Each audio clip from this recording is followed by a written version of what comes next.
औज़ुबिल्लाहिमिनश्शैतानिर्रजीम बिस्मिल्लाहिर्रहमानिर्रहीम। Dear students, अस्सलाम वालेकुम।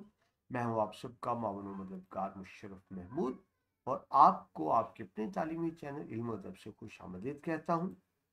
डियर स्टूडेंट्स, हम पढ़ रहे हैं साले वाल इस्लामियात का चैप्टर नंबर 2 इस्लामी तशख़्ख़ुस। उसमें देख रहे हैं रज़ाइल इखलाक, यानी वो बुरी आदत जिनसे रोका गया है। पहले हमने झूठ देखा, अब है दूसरे नंबर पर गीबत। गीबत क्या है कि किसी की अदम मौजूदगी में उसकी बुराई कर, यानी एक शख्स सामने बैठा हुआ है तो कुछ नहीं कहना, और जब वो उठकर चला जाए किसी की अदम मौजूदगी में, जिसको आप इंग्लिश में बैक बाइटिंग कहते हैं, अदम मौजूदगी में उसकी बुराई करना गीबत कहलाता है। इखलाकी बुराइयों में गीबत जिस कदर बुरी बीमारी है, बदकिस्मती से हमारे मुआशरे में उस कदर आम है। यानी जो बहुत बुरी आदत होती है ना, एक होती है बुरी आदत, जो बहुत ज्यादा बुरी आदत है, जिसको सख्त नापसंद किया अल्लाह ताला ने और उसके रसूल ने, उनमें ये बैक बैक बाइटिंग शामिल है, गीबत शामिल है। लेकिन बदकिस्मती से हमारे यहाँ आम है।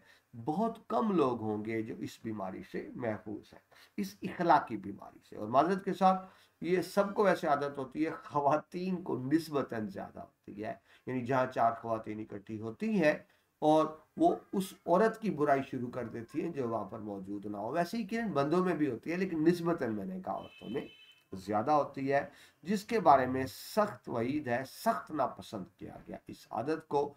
जिस जिस कदर ये आदत नुकसानदेह है, लोग एक दूसरे लोगों के दिलों में एक दूसरे के खिलाफ नफरत पैदा होती है और वो बाहमी तावन, उन्स, मोहब्बत का जज्बा खत्म हो जाता है। ये अपराध को, मुआशरे को तबाह करके रख देती है गीबत की आदत। अल्लाह ताला ने मुसलमानों को इस गुनाह से बचने की तलकीन की है। सूरह अल हिजरात की आयत नंबर 12 में अल्लाह ताला फरमाते हैं, और बुरा ना कहो पीठ पीछे एक दूसरे का। पीठ पीछे यानी अदम मौजूदगी में, जो मौजूद नहीं है उसकी बुराई शुरू कर दो। भला खुश लगता है तुमको, यानी खुश लगना, क्या ये तुम्हें अच्छा लगता है, क्या तुम्हें मुनासिब लगता है, तुम भला खुश लगता है तुम में से किसी को कि खाए गोश्त अपने भाई का जो मुर्दा हो। मरे भाई का गोश्त खाना तो घिन आती है तुमको इससे। तो मिसाल दी गई, बैक बाइटिंग इतना बड़ा गुनाह है, इतनी बड़ी बुराई है, गोया के मरे हुए भाई का गोश्त खाना। ये बेटा, ये गीबत के लिए मुर्दा भाई गोश्त खाने की तमसील तमसील मिसाल इंतहाई बलीग है। यानी बलीग बहुत गहरी और शानदार है। क्योंकि बेटा बात समझे, देखिए, जब कोई शख्स फोत हो जाता है, अब आप मरे हुए शख्स को जो मर्जी कहें, उसकी जो मर्जी बुराई करें, जो मर्जी इल्जाम लगाएं, वो जवाब तो नहीं दे सकता ना, वो तो फोत हो चुके, उसको जो मर्जी कहते चले जाए। ऐसे ही एक शख्स जो मौजूद नहीं है, महफिल में मौजूद नहीं है, जब उसकी बुराई की जाएगी तो वो अपने आप को डिफेंड नहीं कर पाएगा, वो अपनी मुदाफियत नहीं कर पाएगा, जवाब नहीं दे पाएगा। तो ऐसा ही है कि किसी मुर्दे के सामने आप उसकी बुराई शुरू कर दे, वो कुछ नहीं कह पाएगा। और ऐसी एक बंदा जो महफिल में मौजूद नहीं, आप उसकी बुराई पे करते हैं तो वो जवाब तो नहीं दे सकता, वो तो मौजूद ही नहीं है, उसको पता ही नहीं। तो इसलिए मिसाल दी गई मुर्दा भाई का गोश्त खाने की। घिन आती है, तस्वुर भी नहीं कर सकते। एक तो भाई का रिश्ता और फिर मरे हुए का गोश्त काट के खाना, यानी कितनी इंतहाई गहरी ये तमसील है। ठीक है जी। ये जिससे बताया गया कि अल्लाह के नजदीक कितना नापसंदीदा काम है। बल्कि आप अगर इस कुरान की इस आयत से देखें तो नापसंदीदा नहीं, बल्कि ये बात आपको समझ आ जाएगी कि नापसंदीदा तरीन कामों में से एक काम है। इसकी वजह क्या है? इससे बाहमी नफरत को हवा मिलती है। जिसकी अदम मौजूदगी में आपने उसकी बुराई की, और बात कहीं ना कहीं उस तक पहुंच तो जाएगी ना, क्योंकि जिसके सामने बुराई की वो कहीं और बात करेगा, वहीं वो कहीं और गिबत करेगा, वो कहीं और गिबत करेगा, और अल्टीमेटली बात पहुंच जाएगी। तो जिसकी गिबत की गई उसके दिल में नफरत पैदा हो जाएगी। ठीक है जी। ना सिर्फ नफरत पैदा होगी, बल्कि दुश्मनी के जज्बात भी पैदा होंगे। ठीक है जी। मैं अगर किसी को अपना दोस्त समझूं, और मुझे किसी और के जरिए मालूम हो कि उसने फलां महफिल में मेरी बुराई की है, तो यकीनन मेरे दिल में उसके खिलाफ नफरत भी आएगी, दुश्मनी भी पैदा होगी कि मैं जिसको दोस्त समझता था वो दोस्त तो नहीं था, तो मेरा दुश्मन था। ठीक है जी। और अब हम जिसके खिलाफ दुश्मनी के जज्बात दिल में पाल लेते हैं, तो फिर आप ये भी जानते हैं, फिर हमें जब मौका मिले हम बदला इंतकाम भी लेने की कोशिश करते हैं। तो लोगों में नफरत, दुश्मनी पैदा होती है इस वजह से, गीबत की वजह से। ठीक है जी। जिसको मिसाल दी गई मुर्दा बाई का गोश्त खाने से।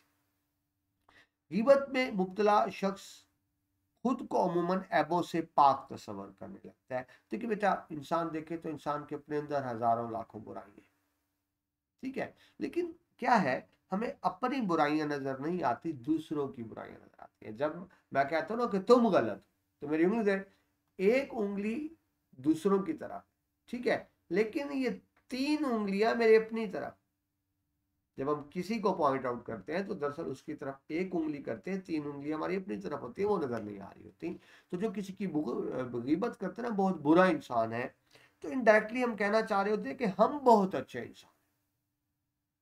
जब हम कहते हैं कि फला धोखेबाज है, तो दरअसल मैं ये बताना चाह रहा होता हूं कि मैं तो बहुत ज्यादा नेक और ईमानदार हूं, वो धोखेबाज है। ठीक है जी। तो गीबत वो करता है जो खुद अपने आप को पाक तस्वर। इंसान देखे कि मेरे मन, देखे बेटा, खता से पाक तो अल्लाह ताला की जात है, अल्लाह ताला के फरिश्ते हैं, अल्लाह ताला के अंबिया हैं, उनके बातों को ही खता से पाक। ठीक है जी। जब मुझे पता लगेगा मेरे अपने अंदर हजार खामियां और बुराइयां हैं, तो फिर मैं दूसरों की बुराइयां नहीं ढूंढूंगा, जिक्र नहीं करूंगा। ये कब होगा? जब मैं अपने आप को नेक समझूं तो दूसरों की बुराइयां बयान करूं। ठीक है जी। तो एक तरह का ये तस्वर होता है शौफ का कि मैं तो बहुत पाक हूं, नेक हूं, फला बंदा। जिसकी गिबत की जाए वो अपने ऐप की तशहीर होने के बाद बाइस और डीट हो जाता है। एक और बात कि जिसकी गिबत कर रहा हूं, उसमें जो बुराई बयान कर रहा हूं, अगर वो उसमें अगर वाक्य ही है तो डीट हो जाएगा। कहते हैं ना, ऐसे तो ऐसे ही सही।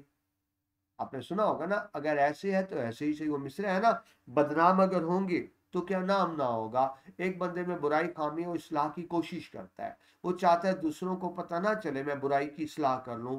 लेकिन जब गीबत की, आपने उसकी बुराई बता दी, वो डिस्क्लोज हो गई, सबको पता लग गया, तो फिर बंदा सोचता है सबको पता तो चले गया, मैं बुरा इंसान हूं, तो फिर अब ऐसे तो ऐसे ही सही। यानी फिर वो नेक बनने की कोशिश नहीं करता, बुराई को खत्म करने की कोशिश नहीं करता, मतलब डीट हो जाता है। जो उसका एक प्रोसेस चल रहा था ना कि अपनी इस्लाह कर लूं, वो बात खत्म हो जाती है। तो इसकी गिबत की जाती है, तो मतलब आप उससे इस्लाह का मौका छीन लेते। रिजल्ट क्या होता है? गीबत हर लिहाज से मुआशरती सुकून को बर्बाद करके रख देती है। जब हर एक दूसरे की गिबत कर रहा होगा, तो इसका बेटा क्या मतलब है?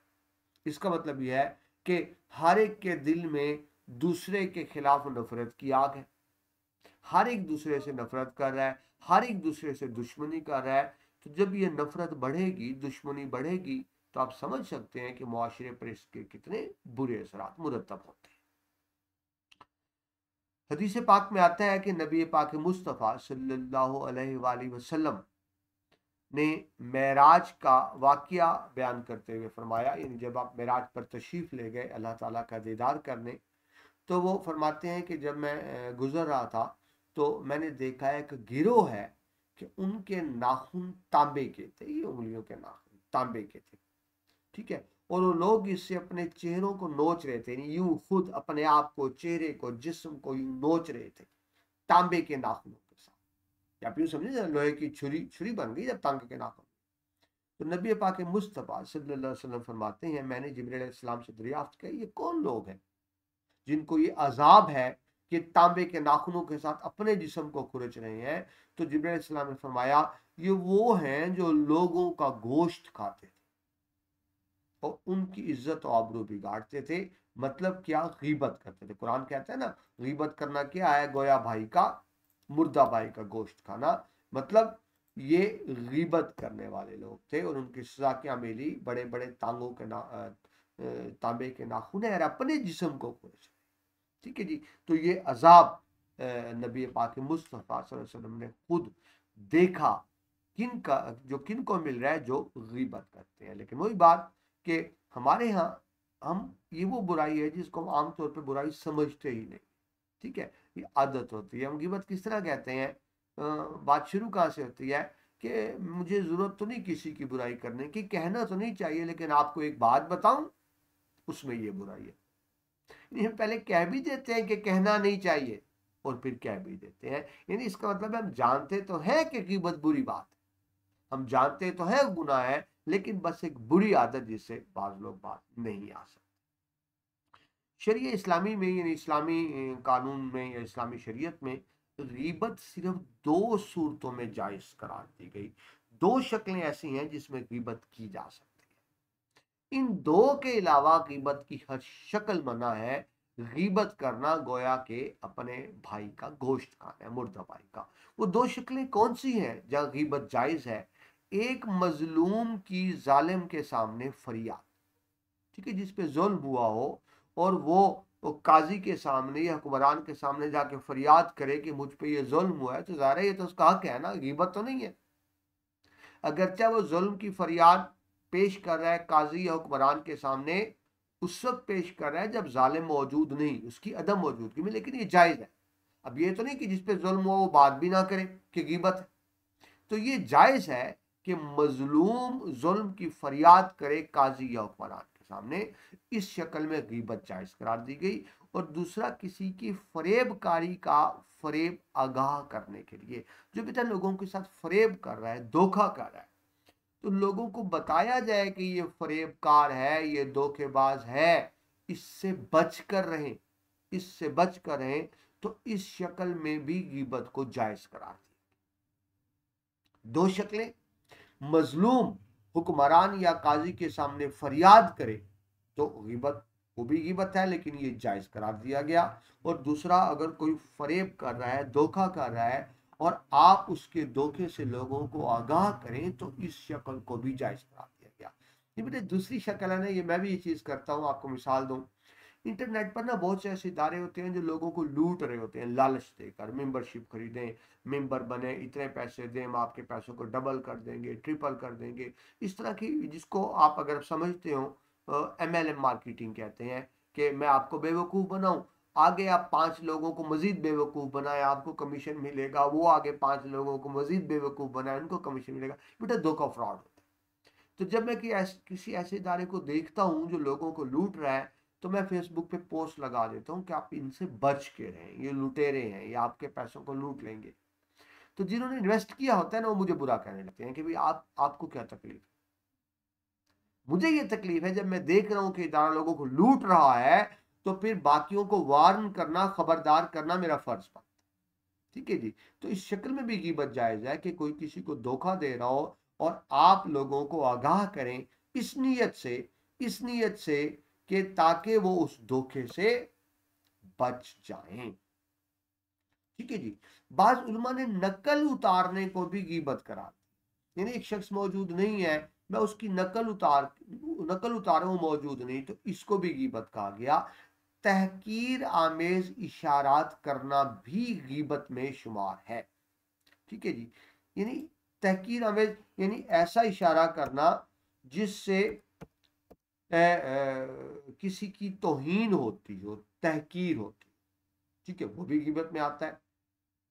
अलबत्ता यह एक फर्क समझ लें, आपको जो बताया गया गीबत और इत्तहाम में फर्क, एक होते हैं बेटा गीबत, एक होते हैं इत्तहाम, इन दोनों में फर्क क्या है? ठीक है, ये बात समझ लें। गीबत से मुराद किसी शख्स की अदम मौजूदगी में वो बुराई करना है जो उसमें मौजूद है। यानी बुराई तो मौजूद है, लेकिन आप उसकी अदम मौजूदगी में करें, यह है गीबत। इत्तहाम यानी तोहमत, जिसको तोहमत लगाना कहते हैं। इत्तहाम यह है कि किसी शख्स में वो बुराई बयान की जाए जो उसमें मौजूद है ही नहीं, यानी किसी पे गलत इल्जाम लगा दिया, किसी की अदम मौजूदगी में उस पर गलत इल्जाम लगाए, इसको इत्तहाम कहते हैं, तोहमत लगाना, इसको ब्लेम करना। ठीक है जी। और उसके दामन इफ़्फ़त को, यानी उसकी नेक को बिला वजह दागदार बनाया जाए, नेक को बुरा साबित करने के लिए। तो फर्क ध्यान रखें, गीबत यानी आप किसी की बुराई बयान करते हैं, उसमें वाकई है, लेकिन उसकी अदम मौजूदगी में बयान करें। एक शख्स की बुराई बयान करना उस वक्त जब वो मौजूद ना हो, ये गीबत है।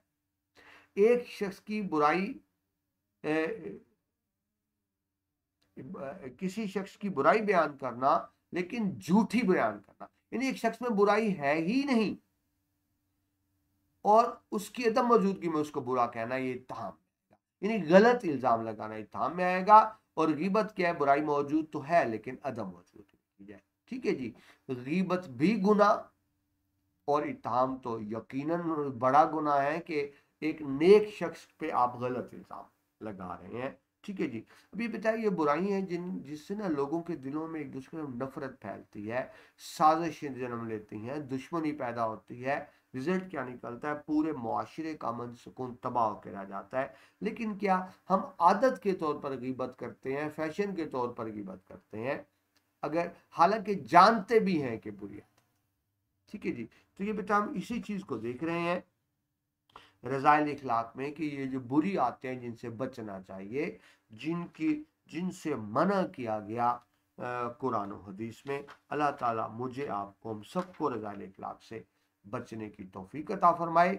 आमीन सुम्मा आमीन।